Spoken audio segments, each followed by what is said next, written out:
If purpose is not known, abuse is inevitable. And we're back. So we have just finished one aspect, seasons. We talked about seasons, and we're just warming up, getting back into the groove of things, getting back behind the whole camera scene, but I want to thank you for being a support. I want to thank you for being here. Thank you for just being a part of this whole journey. And as we learn together, we grow together, I hope that it really impacts your life, that you could also share and pass on to others. And with that said, I want to look at the whole aspect of loving yourself, loving who you are, loving what you have become, even when you have made your mistakes or you have made decisions that have not produced any sort of fruit, but you have seen when you have made that decisions what it has done for you and to you. And it's one of the things that I struggled with, loving myself. When we think about loving oneself, we think about the whole aspect of self-esteem. And I think I would have spoken a little bit about it in season 1, and I call it season 1, so we're in season 2. Yeah.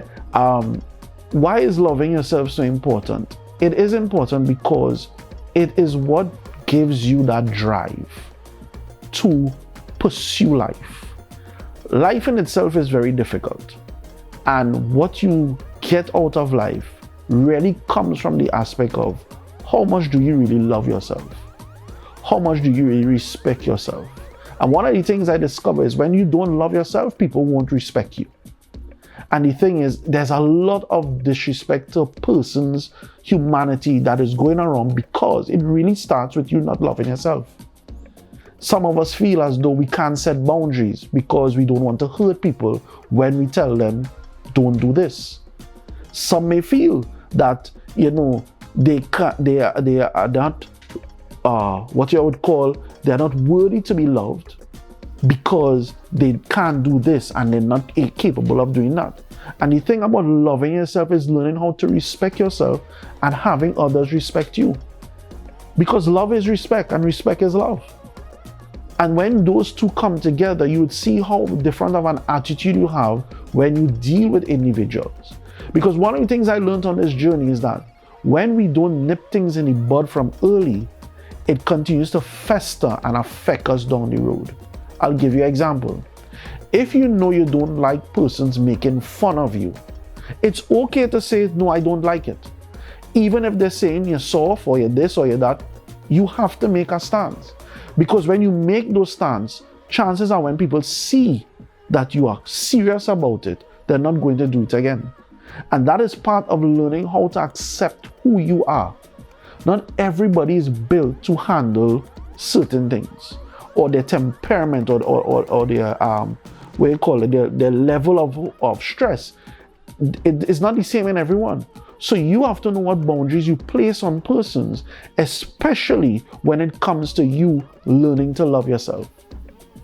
One of the things one of my therapists said to me that was very, very profound is this. A lot of persons walk in this life looking like 30, but chronologically they're actually 40. And physically they look like 35, but mentally they can be actually 18. And that says a lot. Why? Because most of the times when persons are walking in this space, we are looking at them and we believe that based on what we see, that is who they are. But the reality is, some persons when they are walking really struggling how to love themselves and how to show persons to respect them.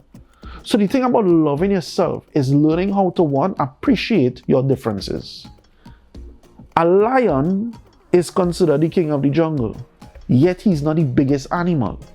His mentality gives him this idea that he's able to take down elephants, he's able to take down giraffes, even though he's not the biggest animal.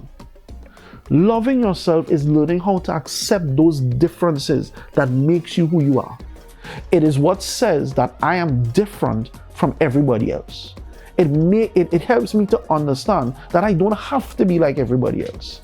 And when I love myself and I'm able to walk with my head up, persons respect who you are. You lay your foundation, you make sure persons know this is a boundary that I'm not crossing. And that comes with growing strength. That comes with understanding that I don't have to be like everybody else. Because loving yourself calls for you to stand up in the midst of when everybody is doing one thing, you are strong enough to say, I am not going to do that.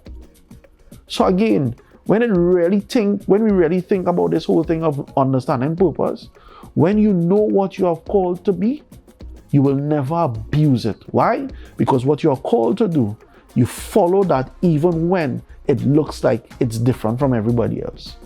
Because one thing about loving yourself is that when you walk that road, it can be lonely, but I will tell you this, when you love yourself, you are able to impact and influence others who are following.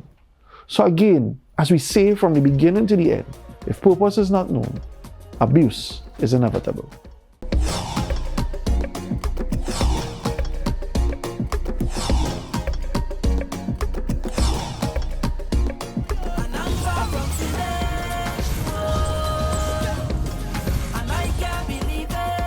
If purpose is not known, abuse is inevitable.